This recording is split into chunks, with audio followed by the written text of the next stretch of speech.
Welcome into the Fantasy BS Show. Today is October 19th. We are here to discuss really cool topics about regrets and everything. We got your boy, the B Fantasy Man, we got Dubcast, and we got Smitty on the line. Let's let this rip.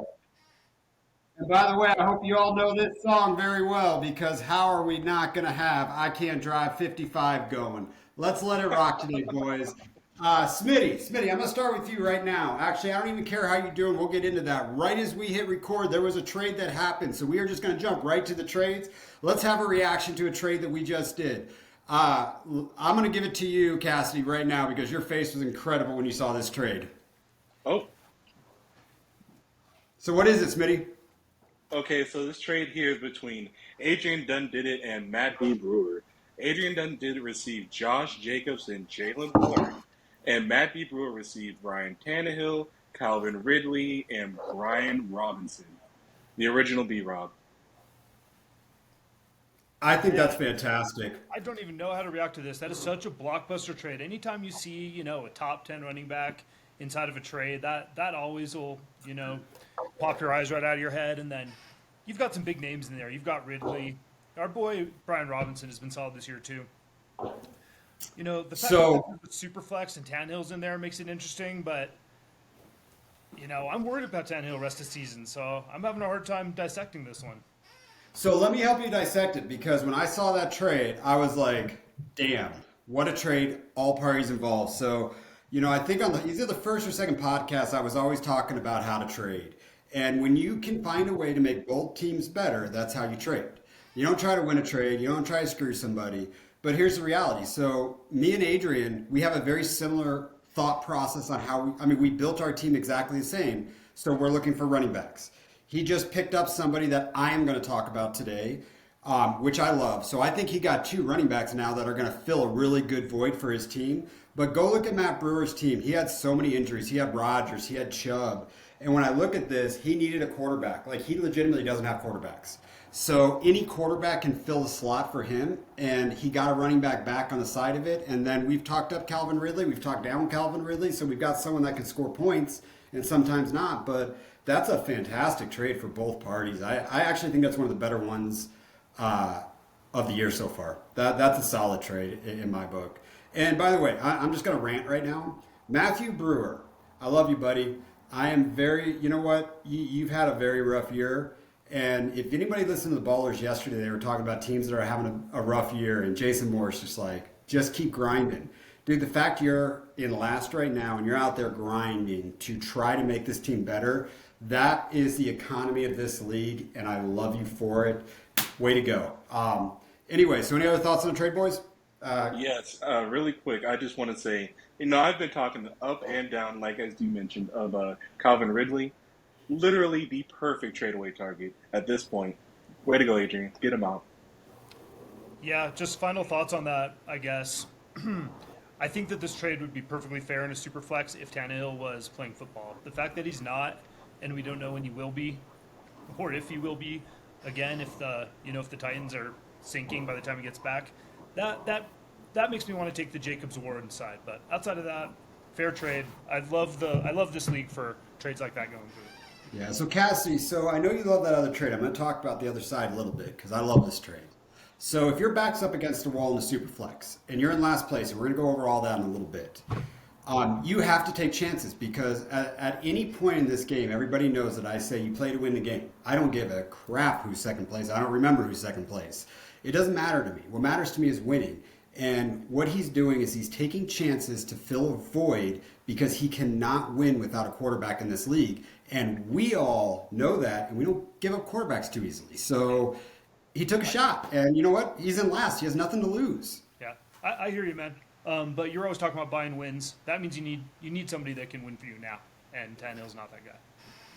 Yeah, I'm curious. Hey, Brewer, I'd like you to hit me up in a DM. I'm curious what else you were working on there to see if there was anybody else that was willing to give you a quarterback or the market was just out. So anyway, we're going to break down another trade later. Let's just let's jump into some things. So week 6 is over now, boys.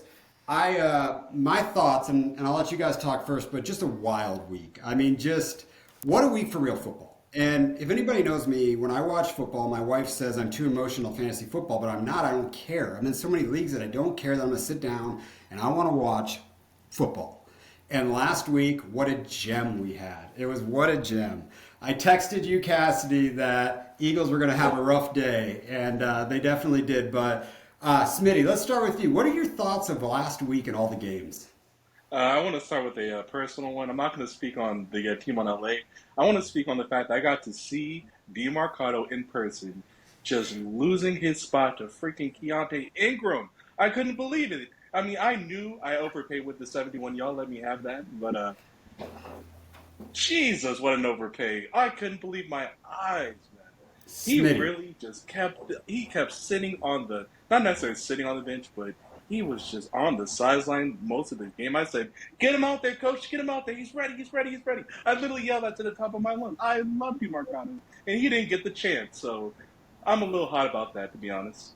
So, what I don't understand, Smitty, is so I compartmentalize my friends, okay? So I consider you like at the top echelon of a best friend in fantasy football. In Woo! fantasy football, brother, we do a podcast. We legitimately talk all the time, and we did this podcast because we talk so much. So why don't you listen to me? Because I told you DeMarcado was not the guy. I'm an Arizona fan. I listen to AZ Radio. I know depth charts. He wasn't the guy. You got to listen to me when it comes to Arizona, and I promise you I will listen to your advice when it comes to LA Rams. That's fair. That's fair. That's fair. That's fair. I was just taken away by the Bengals game, and I was wrong. I was wrong. I I love do it. hope for him to turn that around, though. I really do hope the coaching staff gets him involved. We still have 3 more weeks. Let's figure that out. Yeah, we'll figure out. Cassie, I'm gonna get you in a second. I want to stay with Smitty because Smitty, man, I love you to death, but you paid off the jersey bet, dude. You paid off the jersey bet for that we had last year. So I'm gonna hold up a picture and I'm gonna shoot this one out Oh, no, we're not. inside of. Do you see your boy Smitty there, everybody? I hope everybody's watching. I know there's a glare, but this is why you're one of my best friends in the fantasy world because you did that like a champ. Even though I got a text message while you guys were on the way to the game and you had a Rams jersey on. I text Tony. I said, "What the hell's that jersey about?" So I anyway, have to represent a little bit. I have to represent a little bit. there are plenty of people that would have welched out on that bet, dude. That you did it like Really? a champ. I Honestly, mean, there's some people out there, dude. Like, I mean, legitimately, we know each other through whatever Riverside and a platform. So people can welch out. But I love this league, man. We're all tight. You guys are all my best friend. Cassidy, sorry, I got going there. But let's talk week 6. What are your thoughts? That's great, man. We love playing fantasy with Smitty because he'll take about any bet and he always follows through. So that's what makes fantasy fun. Dude, week 6 of the 2023 NFL, I think will always be remembered as just the strange eclipse week of the upsets, right? It's like the moon came and blotted yeah. out the sun and the world turned dark and the Jets beat the Eagles and the Browns beat the 49ers. I mean, I've Brown seen some Town? bye Taking up weeks Brown too. Town? Yeah, man. Like I was seeing those upsets reflected in our leagues where like the last place teams were beating the undefeated first place teams and stuff. It was just a weird, wonky week, and I'm ready to move on to week 7. I am too, but my thoughts, just awesome because you're spot on. Wild week, but for real football, look at the NFC's been getting a lot of props. A lot of props out there. NFC, Niners, Eagles, got some great teams out there. These AFC teams are incredible. We know they are. They were last year, but they took some losses. And right now, Cassie, how are you stacking and how do you compare NFC versus AFC after last week? Because the AFC is alive in the conversation that the NFC isn't as dominant as we thought. Yeah, I mean, man. so the reality is Brock Purdy. By the way, I always say people have, their superhero Feelings. strengths in the world. Superman had kryptonite. Brock Purdy's got water. If he isn't playing water, he's your superhero. But you cannot start him if it's raining again. So anyway, Cassidy, NFC, AFC. Yeah, dude. I mean, the AFC has it's like the NFC is always like the big dogs, the Titans of football, right? The perennial teams that we look up to. But this year, when you've got like the Miami Dolphins just setting records left and right, it just changes the narrative. So it's fun. It's fun to watch. It's fun to watch these teams. Even like the Jets, who we all thought were gonna suck, come out and almost beat the Chiefs, did beat the Eagles. It's cool. It's cool to see the NFL turn on its head. Yeah, Zach Wilson, as long as he doesn't turn football over, why not? Right? And that's what he's doing the last couple weeks. Yeah, You know, they so lose the game. They can win. yeah. Right. Smitty, what's your thoughts? AFC, NFC, right? AFC, NFC. I'm just waiting for, like you said, NFC's always been dominant. There are some great teams on the AFC, but I'm just waiting for that to fall apart. Every single one of them, I want them all to fall apart. So I'm still NFC strong. We'll wait. Okay. We'll wait. So I'm just going to shoot you a couple questions here, and I'm going to stick with you here, Smitty. But let's talk Detroit Lions. Let's talk about power rankings of the Detroit Lions in the NFC right now. So I ended last show reminding everyone I said they're going to win the Super Bowl. Where do you stack Detroit right now against Philadelphia and the 49ers? Because I think that's a good game, and anybody can win at any given moment in that game, in those games. I think the Lions could beat anyone if they really put their minds to it. I mean, I know that sounds corny, but I'm serious. Like, they're that type of team. So the 49ers could be beat. Let's just start there. They could be beat. We saw it. It was exciting. PJ Walker did his thing. You know, they could be beat. And I believe the Lions definitely can get it done. Definitely. Yeah, and I'm going to give you props because I'm gonna call out a team right here. You know, we look at Atlanta Falcons, like legitimately. When I look at real football, they're changing their style a little bit, but you like the Atlanta Falcons, and also you made a call, and it was a water bet you two did on Houston. You know, let's talk Houston. I mean, good Lord, like they're not going to be. You said we're bottom 10 team, right? Was a water bet? Yeah, I said that they would be better than a bottom 10. So, like, 11 at the worst. I mean, you know, bottom 11, you know, I'm trying to figure out the math real quick. But, you know, they're not going to be bottom 10. No, can't be them. Not them. Yeah, so for me right now, how it stacks is I really like Detroit Lions in the NFC, and I like Miami in the AFC. I was texting you boys the other day that, look at they're running a different version of the Kyle Shanahan running scheme. And it is, just watch a game. It is incredible to watch what the offensive linemen are doing. They're changing their scheme every single week, and they're ahead of every single defense against them. So until you can stop the Miami running defense, which defense or offense, defenses will catch up. But Miami right now, they are, woo, man. Who do you got right now in the AFC, NFC, Cassidy? You know, in those teams you just gave me, I'll take the Niners, then I'll take the Lions, and I'll put the Eagles below them. I've not been impressed with the Eagles this year. I kind of feel like they're falling apart. I do love talking about those Dolphins, though, man. You said that the defenses figure out how to stop that run. Well, they're going to have to sell out to do that, and that's going to leave Tyreek and Waddle open. That's a recipe for disaster. So. Yeah, did you see Tyreek hit? It was 2 weeks ago. You know, they always have that who's faster than who. Dude, Tyreek hit 22 miles per hour. And it's insane. So Buzz Lightyear had the two fastest going into that. It was like 21.8. But these dudes, I mean, it's incredible. So either which way, we got some good football. We got some good teams. It's going to be fun. To actually answer your question, though, Niners, Chiefs. Those would be my two at the top. Niners, Chiefs. Divisions, yeah. I don't know if you guys know this about me. I live in Denver. I'm a closet Chiefs fan. I don't think I've ever admitted that to this league, but I am definitely a closet Chiefs fan. That's one of the most historic rivalries in football, Denver. I know, dude. And it's like I didn't even know it myself until I just started, like, I caught myself rooting for the Chiefs. And I was like, oh my God, I think I like this team. Oh, Jesus, help me. All right, so hold on. It'd be like Speedy rooting for the 49ers. I'm going to share a secret, but there's something in this closet next to me I have to get because your jaw's going to drop, Smitty. What is about that? What is going on right now? All right, let's see. All right, I can't believe I'm going to admit this. Cassidy, because you shared your soul. Do y'all want to know who I grew up? Do you want to know who I grew up a fan of? Oh, yeah! Yes! Brother, we didn't have a team in Arizona till the late 80s, dude. I grew up the biggest Niners fan you'll ever meet, and I secretly hate them and want them to win. That's why I'm so into Brock Purdy. He has a full-size helmet, Smitty. He's dead. Yeah, dude. Here, let's get it. Screw it. Oh, yeah. Brock Purdy, baby. Brock Purdy, baby. Boo, boo, boo. All right. Well, then tell me this. All right, we got our skeletons out of the Who closet. was Let's the move player? on. Who was the player?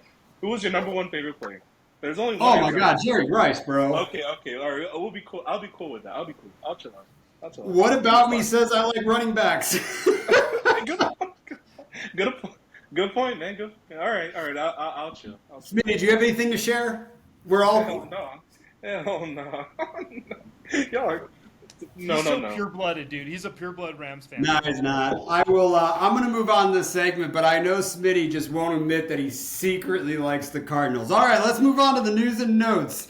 Let's let it rip. So, all right, guys, we are a third of the way through the season. Here are our standings right now, and honestly, the standings have been kind of about the same since the start. So, first off, Matty B. We already talked about it. I love that trade came in. How big you're fighting. You and Smitty are both sitting in last at 3-8. Fortunately, Smitty's got you by a little bit of points, so you guys are sitting at the bottom.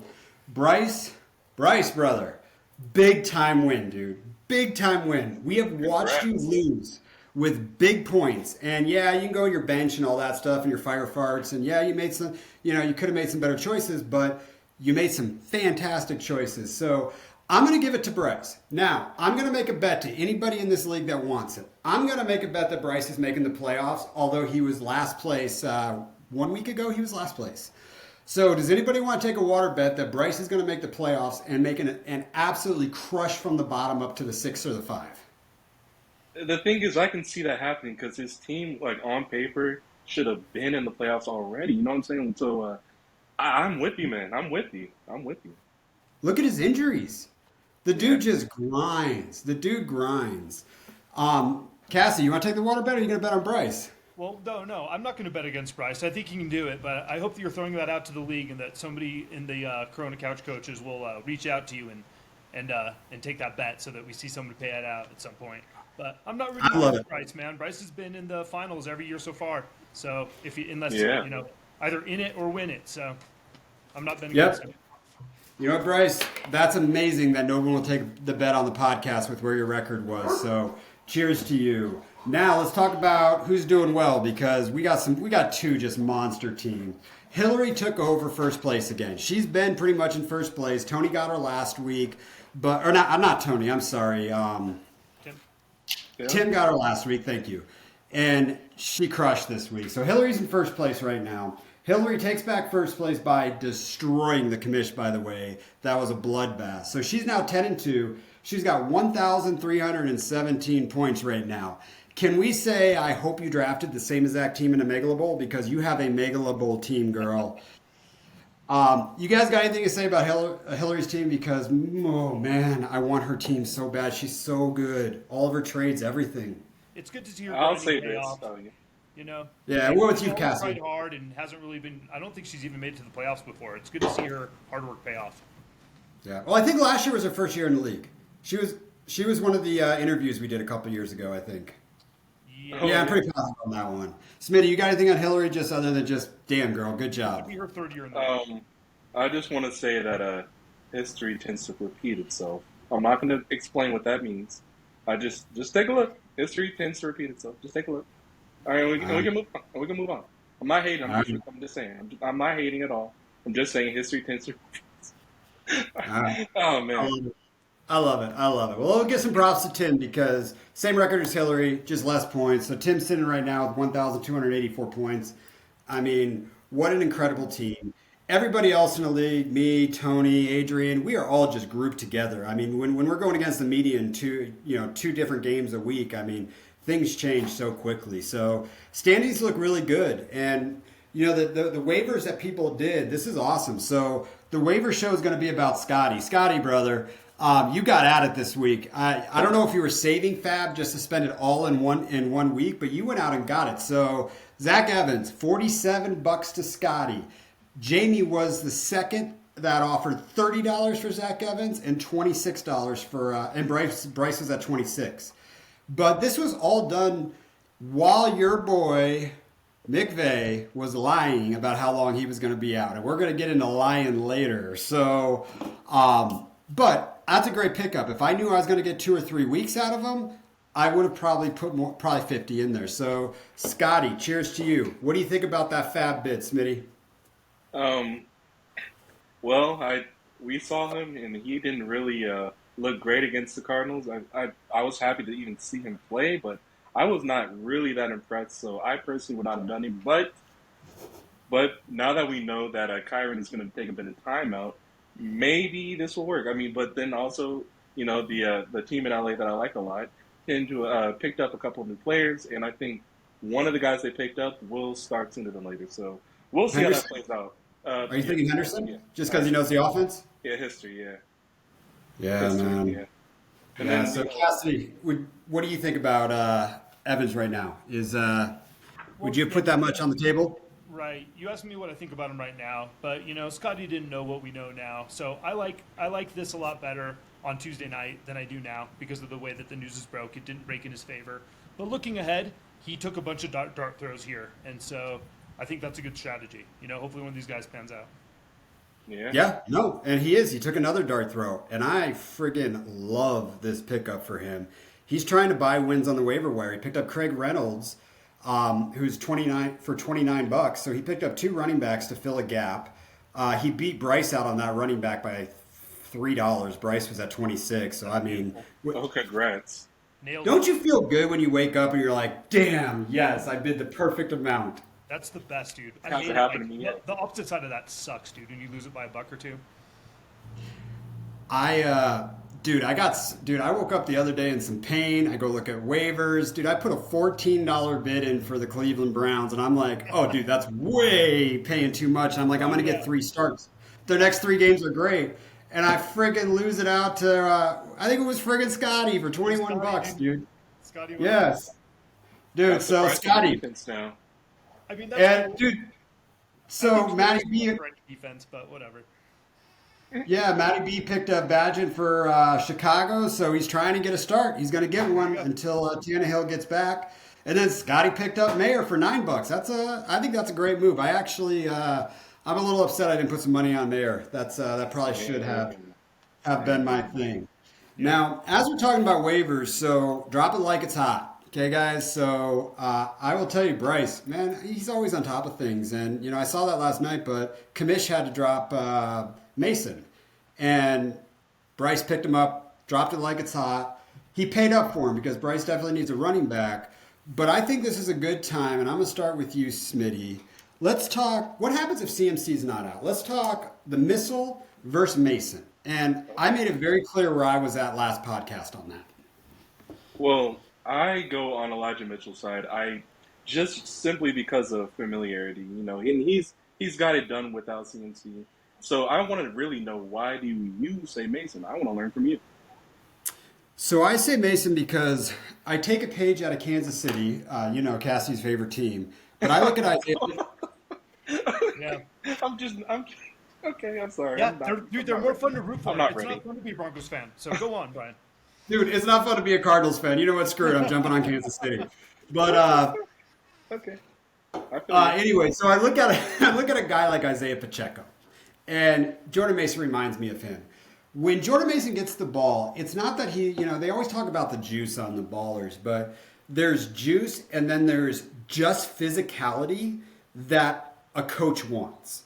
And when I look at what Jordan Mason's doing, I know Elijah Mitchell. I know he's meant for the cuts in. I know he's the quick guy, but dude, I just think Jordan Mason is a workhorse grinder, not a workhorse running back in the NFL, all 3 downs, but a grinder in the NFL that can legitimately fit inside of a scheme. And when I watch him versus the Missile on the field, there's a difference in Jordan Mason. Like, I look at that and I can just see that Kyle Shanahan really likes him. And I think it's an Isaiah Pacheco thing when CMC's out. I think it's a perfect backup. And I also think he'd be the goal line back even if he's not the starter. So that's where I'm at on Jordan Mason. But, I mean, it's a coin flip. They're both going to get touches. It's just what they're going to do with it. It's probably going to be a 50-50 split. Cassie, I think you're on the Mason side, right?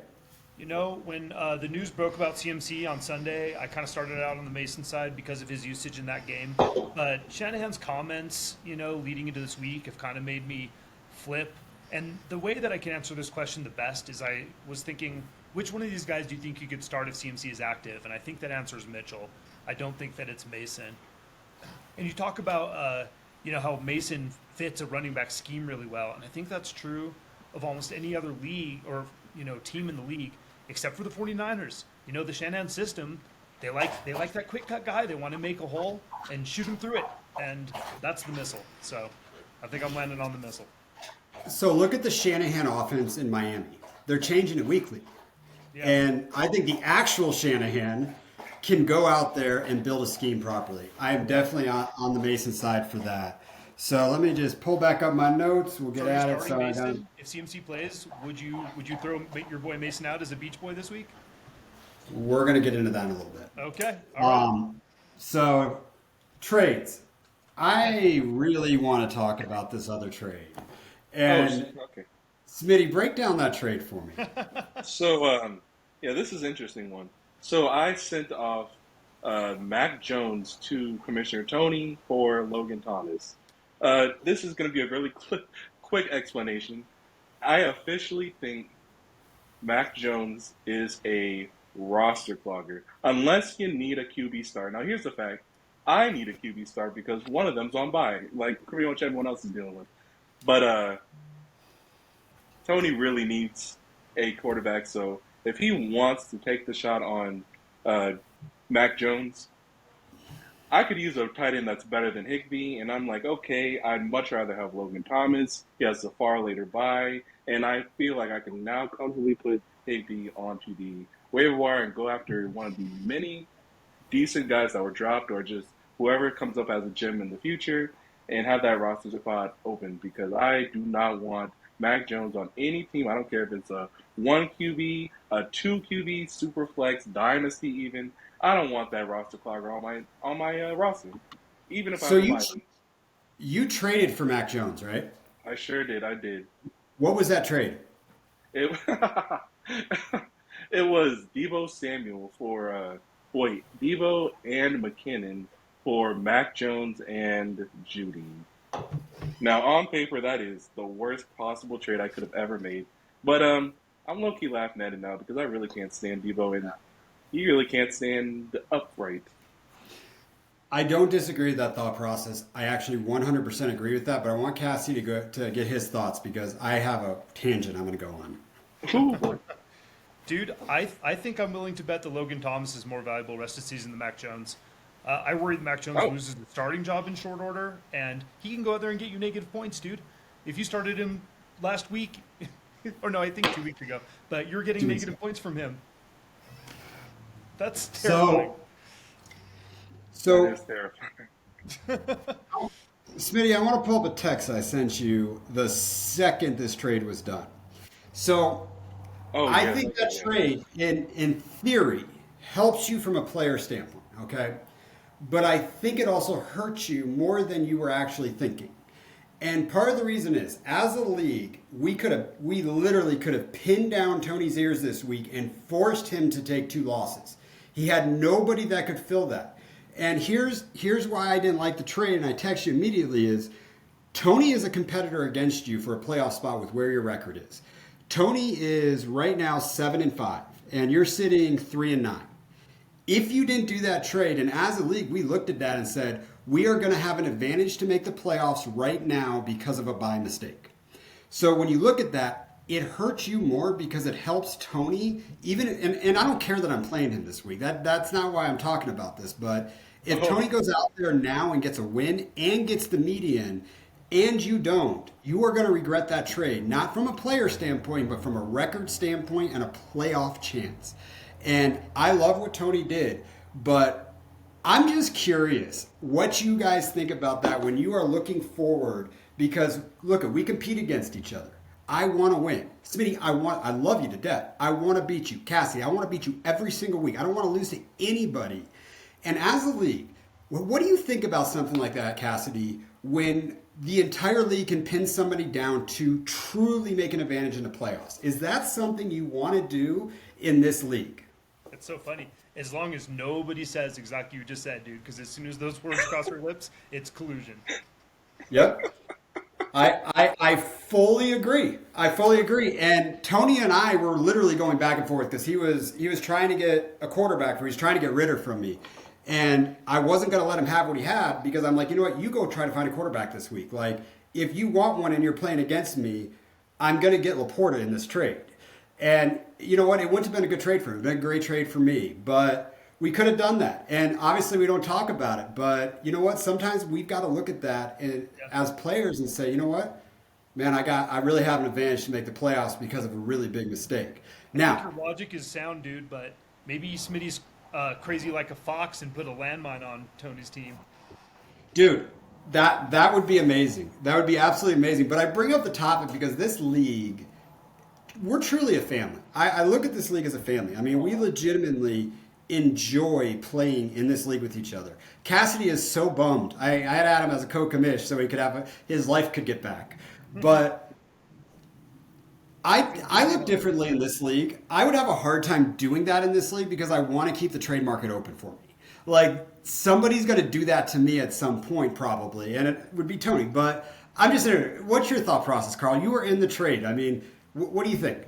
My whole thing was because he has 17 different tight ends. I just wanted someone better than Higbee because actually, I don't know if you guys said this last week or if this was something I just ignored. But Higbee in a system with two great wide receivers, three now, is the odd man out, and I did not want to accept that. And now that it's hit me like a brick, I have to see that in person. I'm like, oh no, he's to the waiver wire with this man. So I just wanted one of Tony's tight ends just to replace him. And I really did not want Mac Jones on. The weeks I considered dropping it, but knew I couldn't because of this exact week. And I still trade him away on this exact week. Oh man, someone's losing his mind over here. I ain't gonna lie to you. Yeah. Dude, I was going hard in the paint with Tony, dude. I was trying to give him Ritter and Everett for Laporta and Young. Like, and he kept countering, and I was just like, you know what? I'm playing you this week. I'm not just going to give you points right now. If you want them, you're going to pay a tax for them. And Tony, I love you, but that's why I just kept saying, no, I'm not done with my trade because you had to pay a tax against me this week. So that's just funny to think about. We probably don't do things like that in this league just because we're family. But some leagues, if I don't know somebody, yeah, let's let it Get him rip. out of here. Yeah. Yeah. So there's one thing I want to talk about because I just thought it was funny yesterday. Cassie, why don't we bring this up with you here because you are that Kansas City Chiefs fan. I just thought it was a oops shit. Things went wrong everywhere across the board, and oh yeah, we need McCole Hardman back. We shouldn't have let him go. And I just think that's funny because he's nothing in with the Jets, and he's gonna be a good wide receiver, man. Go back and look at his games. He can pop like 2 or 3 times a year. Like he's a great DFS guy now. So Cassie, are you glad he's there? I mean, I just thought this was funny. Like just shit, we messed up. We gotta reverse this. Yeah, it's good for the Chiefs. It's really bad for fantasy. It makes that wide receiver room even messier. It was already such a fucking mess. I don't know if you can roll out any of those guys anymore. Not in redraft. It's hard to redraft. It's probably still Rashi Rice, but it really Yeah. runs Maybe I want it to be just because he's on my team, but I don't know. I don't know. They got the vet that knows the system now. Yeah, he's going to get targets. Rashi Rice is a talent. Like he's getting better every week. He's definitely getting better every week. And the other two, Tony and Moore, I mean, it's an absolute disaster for those two. Like absolute disaster. I'll admit the worst trade I ever did in my life, Smitty. I gave you the Sun God for a first-round pick that turned into Sky Moore. So I hate that. I'm just going to move off that right now. Real quick, we refresh my memory. When did the Chiefs take Rashi Rice this year?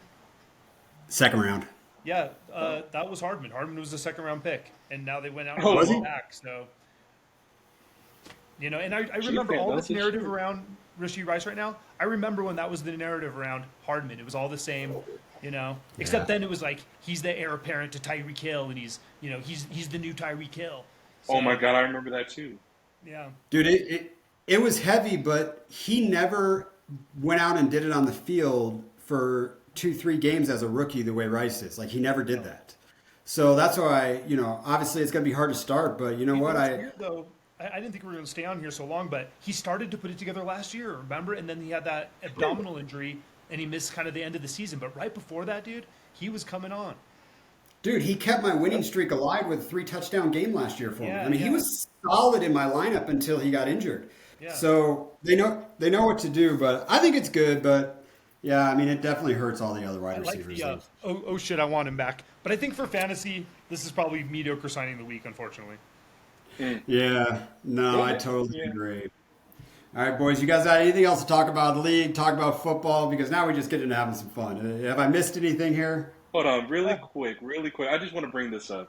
So Tyreek Hill is on his way to. So his goal for the year is to get 2,000 yards, right? Right. Yeah, that's his I goal. see a He's trying to That's get smile. all I've been talking about with you, Smitty, all off season. Is he's going to get 2,000 yards? So great. he is literally 100 and I believe 96 yards away from 1K, and that's Yeah, all. Like that's like week 7 possibly. yeah. Do you guys think he has the chance to get that against the Eagles, who has a hit or miss, mainly miss secondary? Do you don't think he will get it in this game? And before you answer, I just want to say week 1, 215 yards against the Chargers. That's fire. Week 2, 40 yards against the Pats. Week 3, 157 against the Broncos. Week 4, 58 against the Bills. Week 5, 181 against the Giants. And last week, 163 against the Panthers. Do we think he can get 196 against the Eagles, which would be amazing, honestly? I Do do you think Who not. do he can you, get it? who do you want to answer first? You know what? Let's start with you, Brian. Since you won the jersey bet with this guy, how do you feel about Mr. Fast Man, Mr. Fast? I've been a big believer of Tua for a long time.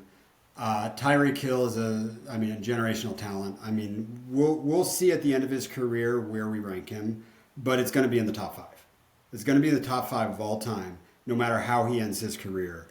And imagine the ability, like, to fly in a G5 to Europe versus commercial.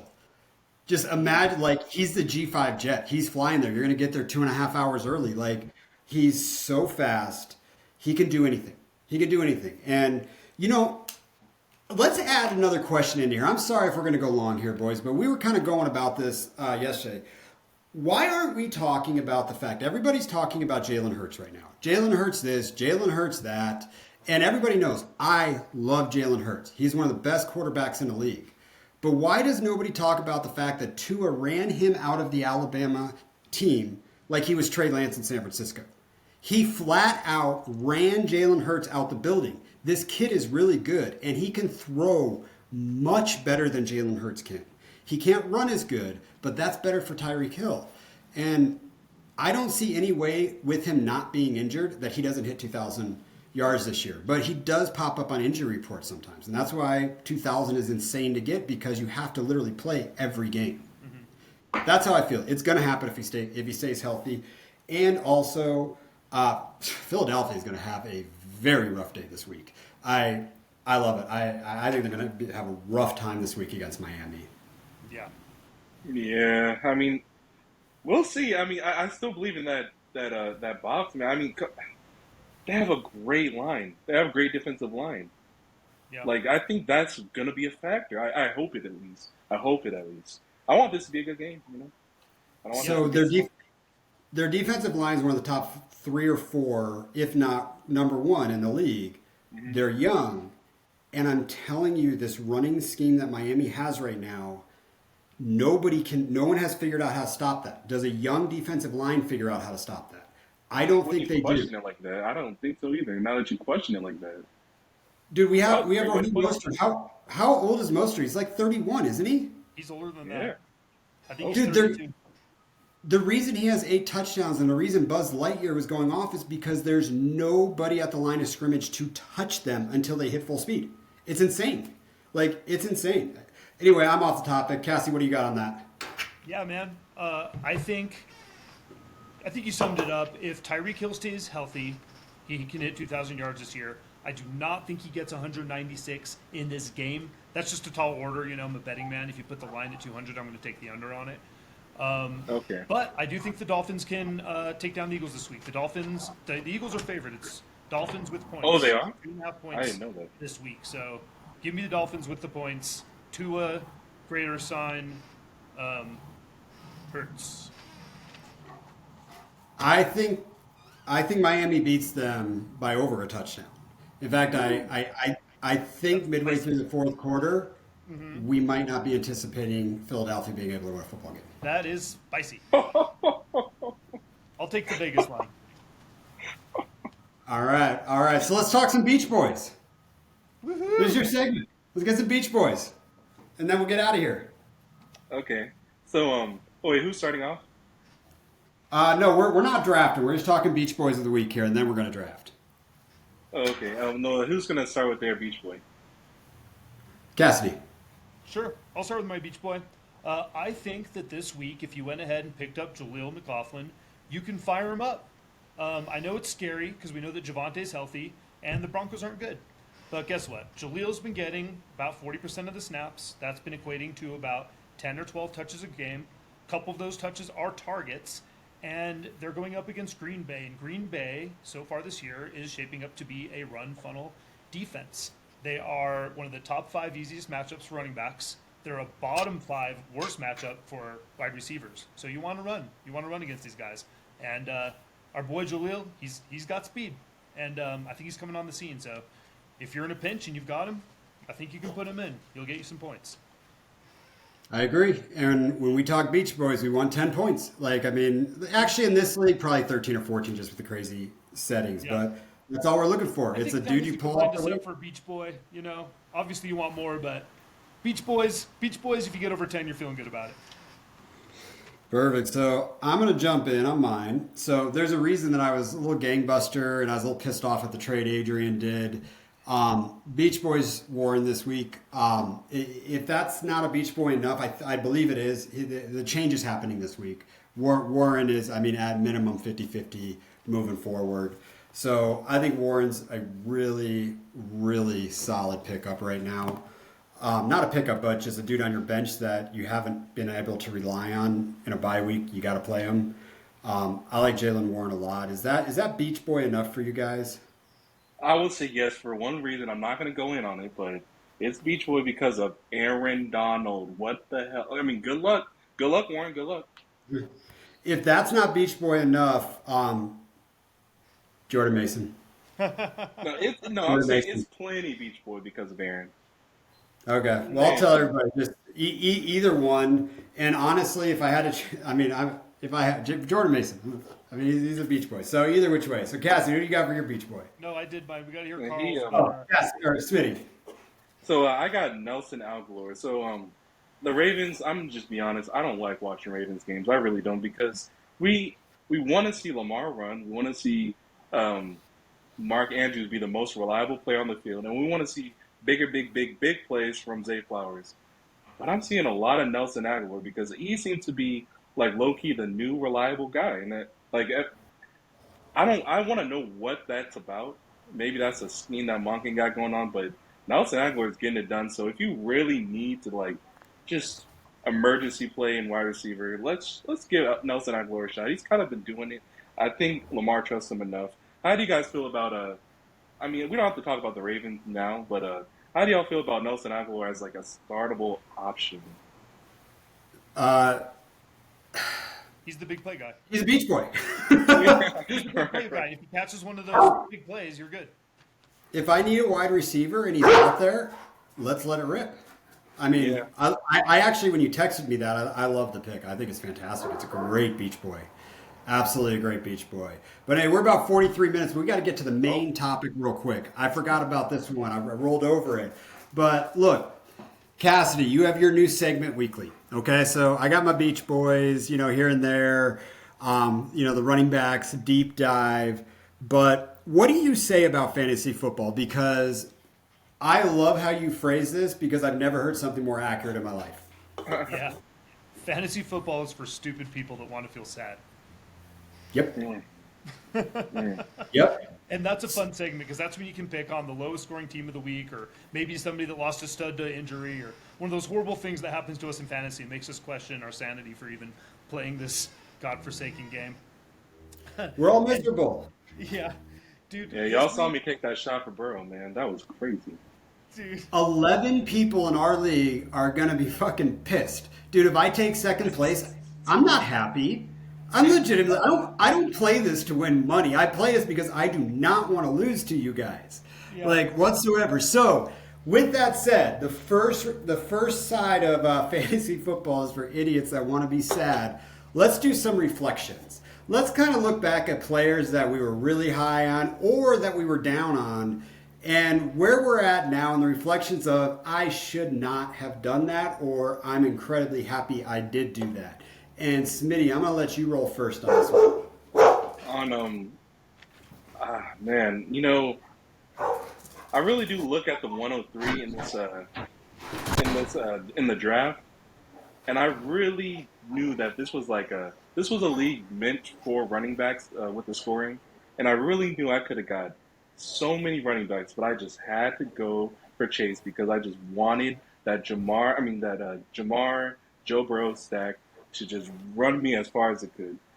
Now, we all saw the injury from Joe Burrow during the offseason, and we all knew that was going to play some part. But I just wanted to ignore it because I know together they are like honestly magic on the field. So I really do wish I could have just pivoted when it was clear that they were going to have issues, especially because of Joe Burrow's health. I don't believe that running backs are more valuable. I mean, I get the scoring system, but we're through week 6. Mm-hmm. I do believe by the end of the year, I'm going to show you that wide receivers are more valuable. I'm going to show you, and I'm going to run it out. And you know what? If I'm wrong, I'm playing the game the way that I want to play. And if I lose that way, I lose that way. Amen. Amen. Now you're talking my language. Wide receivers are very, very valuable. And but I love that. I don't think you should regret drafting wide receivers. I just don't. I think you should regret some of your trades you did. But Cassidy, For sure. Cassidy, what's a regret? Look into your soul, other than the Kansas City thing. But look into your soul. What you got for me? I think my biggest regret was taking Jahmyr Gibbs in the second round in 2 different leagues, and we talked earlier about roster cloggers, and he's just been kind of sitting there on my roster, bogging things down. You can't really play him.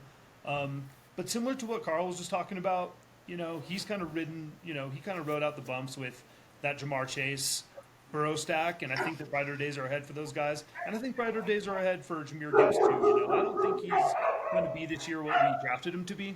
But with this David Montgomery injury and coming, as we get deeper into the season, he's going to get his opportunity, and I think he's going to be a playable asset here soon. But he is not a second-round pick, and I bought into that off-season narrative and hype. And there's other players I wish I would have taken there.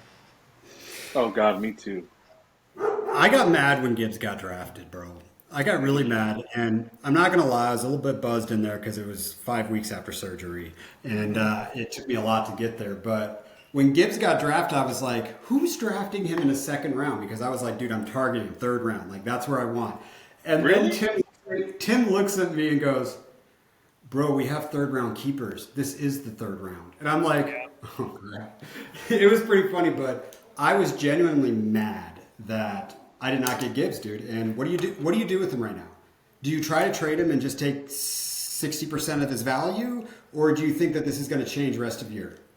God, that is a decision you really have to sit within and figure it out because they're saying that this is the week where we could play him, but history says no, it's not. So I like the idea of trading him away, but geez, I mean, we know who Gibbs is. We've seen him in Bama. Like this.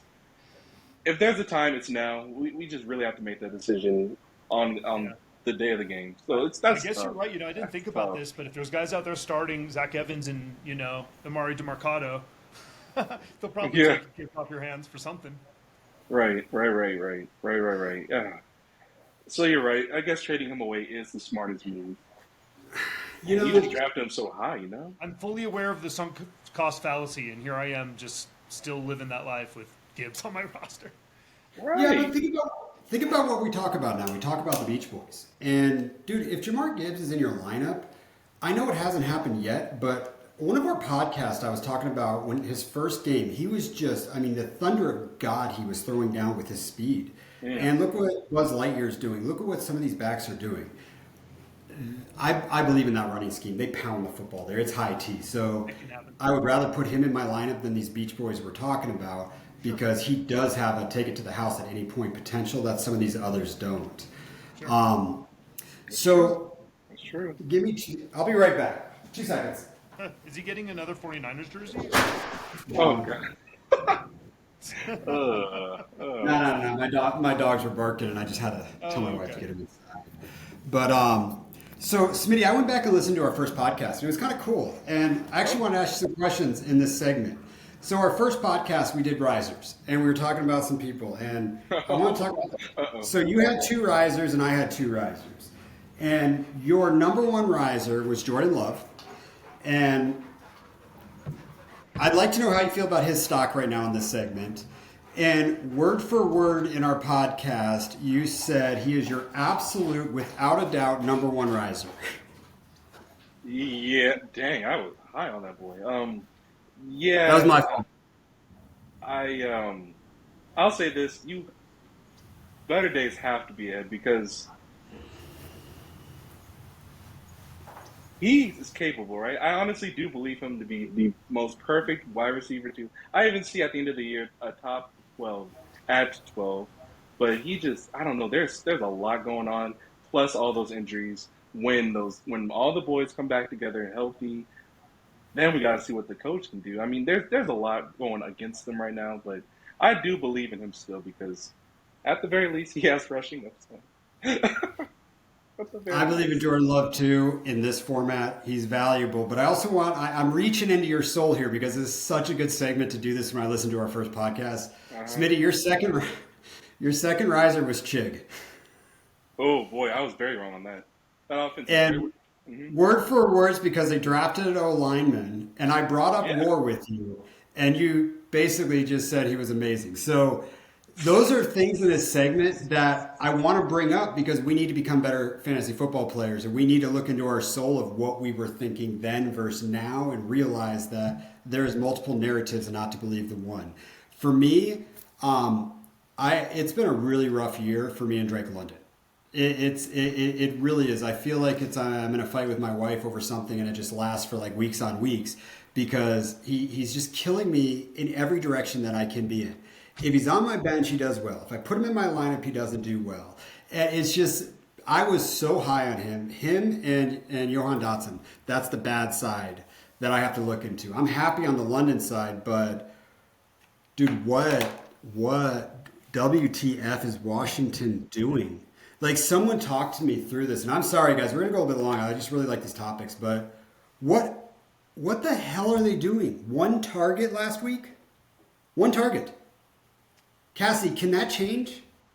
Wait a minute. I thought we were talking about Drake London. Oh, you're talking about Chig still.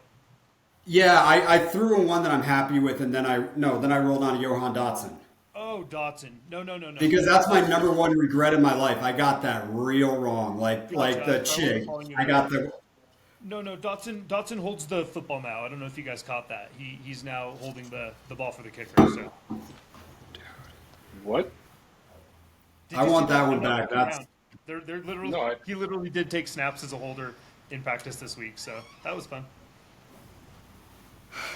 I have never been more wrong on someone I was high about. But before we get into our draft, you guys got any other It wasn't just reflections? you, just so you know. Yeah. Do you have any other things in your soul that you look back on that you want to talk about that you did good? You guys talked about some bad ones. Smitty, you got a good one? A good one. I want to. I have another bad one, but I think it's. I want to talk about Kincaid real quick. I crowned him king, right? Way before I even needed to. And I'm just going to have to say right here, very wrong. It's going to take way longer than I need to because I actually don't know why. I just don't think. I mean, they low key need him, right? Like it's just a Diggs show and then a bunch of Jags low key.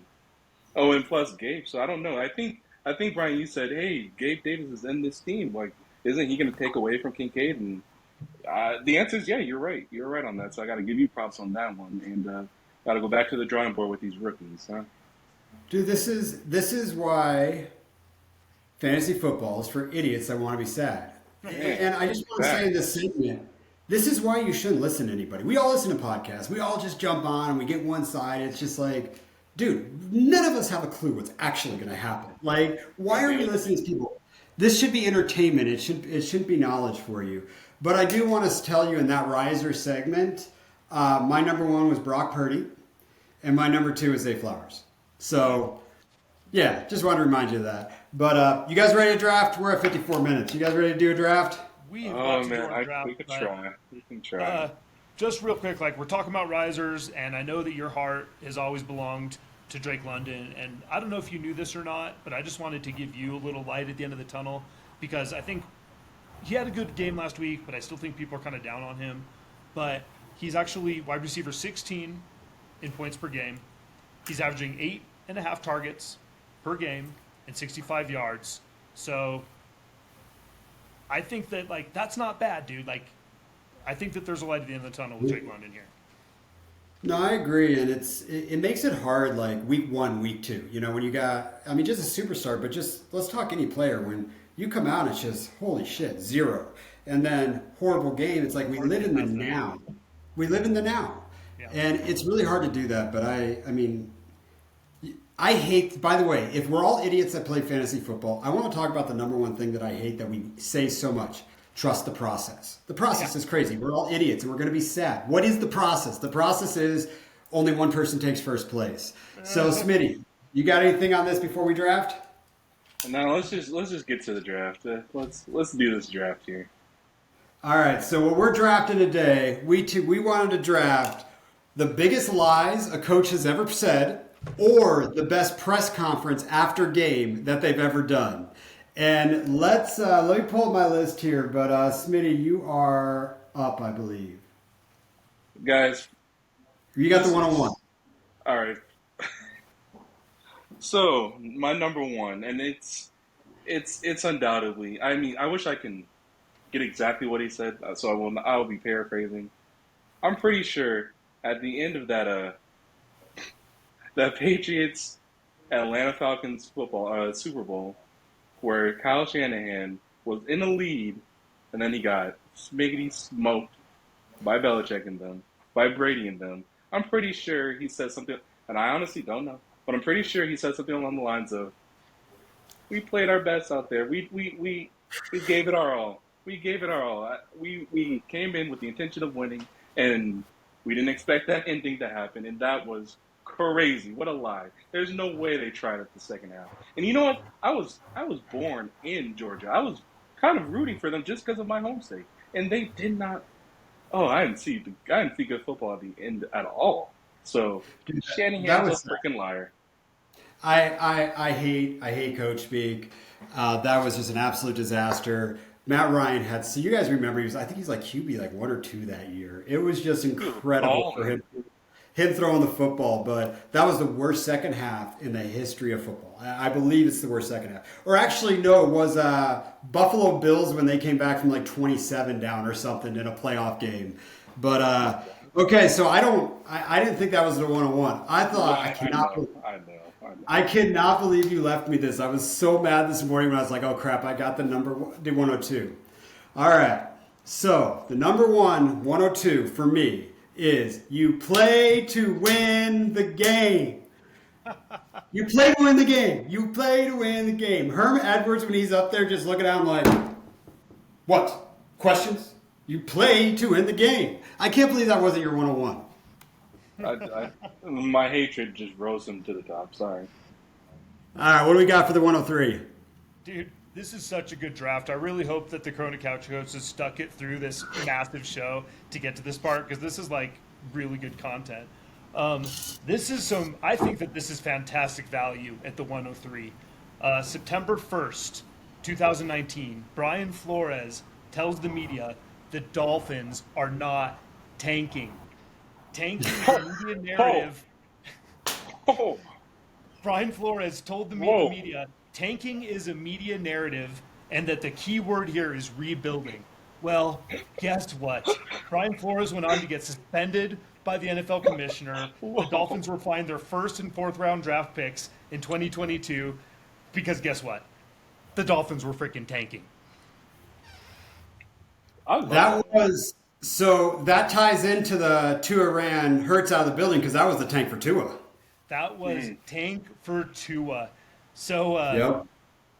That's a good one. That's a good one. Thank you very much. And I think if I don't take this at the 201, it's not going to come back around to me. So I'm going to go ahead and take Spygate 2007. Belichick tells the press it wasn't cheating because it wasn't against the rules. What a wild Referring boy. to, of course, videotaping the Jets. He was later fined $500,000, which was at the time the most a coach has ever been fined for breaking the rules of the NFL. So Spygate at the He 201. earned that one. So, Cassie, I love it. You always take things so friggin' seriously, statistics and everything, and I just wing some of this stuff. But I'm glad you took Spygate. All right, I really wanted it because I was going to draft it my first pick, but I was like, you know what? There's two out there, and I don't think you're going to draft Bill Belichick back to back. No, not The back to back. air deflation in the ball during the playoffs for Tom Brady when they won the Super Bowl, when they said they didn't deflate the footballs. Yeah. Are you kidding me? Every one was what, 2 pounds under or 1 pound? It was ridiculous. Two You can pounds. throw the ball so much better when it's a little bit deflated. So I'm glad that you didn't take back-to-back New England. What do you No. what do you got for the 203? I did not. What I do you think saw about Matt Deer's, his actual quote was that he had no knowledge of the situation and that he was shocked to hear the news. Oh, what a smart man. He's been in this. Yeah. He's been here before. Yeah, that's so your quote. That's your quote at the 202 there, buddy. Smitty, there's one I don't want you to take from me. I gotta get it. I gotta have it come back to me. You're up. Let's roll. You know, I'm so sorry, guys. I did this so poorly. And God, I am embarrassed. But so, I don't remember the year, but when the 49ers lost to the Chiefs, I'm pretty sure Kyle said, we went out there, we played our best, and that's just not true. That's just not true. They lost. God, you hate Shanahan. Holy crap. All right, you're up on a 301. I mean, that's just insane. That's just funny. That's just funny, dude. So at at You're gonna knock 301, his father now?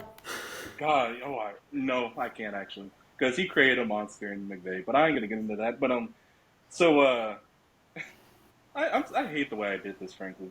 So at 301, when last year when the Yes, yes. I got my when the Niners, I did this so poorly. When the Niners lost to the Eagles, I'm pretty sure he said something along the lines of, "We went out there and played our best game, and CMC was a quarterback at one point, or at least he tried to be." And that you can't say that. You can't even think positively. You can't even say you guys are the best and done the best you could when you have running backs playing quarterback. It's just you lied. You lied. Dude, You can played your you best. can you all imagine having your worst day you've ever had in your life, walking out a podium and have 40 people just drill you with What why did you happened? do that? Why didn't you do that? It would suck, dude. It would absolutely suck. All right, well, I'm going to close this one out for my 302 here. And the reason I'm going to close it out on this, and thank you for sending it back, is we're a third of the way through. We talked about the standings. And to me, one of the greatest press conferences after a game ever was Jim Mora going, playoffs? You talking about playoffs? We can't even win a game. Oh shit. It's my favorite. It's just like, it was the stupidest question. They got a losing record. The guy's like, were we trying for the playoffs? All right, so that's my 302. I like my team, dude. My squad's tight. Yeah, I love the way y'all did this. Cassie, let's hear yours, man. I'm excited. I'm going to close it out with Bountygate. I don't know if you guys are familiar, but in 2002, Greg Williams, the defensive coordinator, and then your boy Sean Payton of the Saints, suspended for a full season. The quote out of Greg Williams to his players, "Kill the head and the body will die." They were Oh, yes. Gangster. Whoa. they were targeting quarterbacks and they were incentivizing their players to injure opposing quarterbacks in their matchups. And that was the year that the Saints won the Super Bowl, wasn't it? Oh, dude, was it? I don't know. It was right in that like 2 or 3 year like just kick ass. All right, you know what? If you all are still listening, sorry, we really just got into some topics, but just vote Cassidy, man. Those were some good ones. Ooh, that was a strong team. Guys, next week, just to give you a little teaser, we got a really cool show planned next week. We're we're going to be drafting best villains from movies or TVs. So it doesn't matter what year it is, but we're drafting best villains. So tune in for that. And then we're also we're going to be talking about trades that we want to happen in the NFL. So, boys, you got anything else to say? We'll end this up. Thank you all for your patience and listening. Yeah, I'll do a lot better in that job. Let's just say that. Yeah, your draft sucks, Smitty. All right. Hey, guys, good luck this week. Tony, way to make the trade. Matty B, Adrian, absolutely crushing trades. And Scotty, hitting the waiver wire. And what are the hosts of this show doing? I haven't done anything this week, really. So, Smitty, you're making trades against me. So, cheers. Appreciate you. Good luck, guys. Keep on fighting.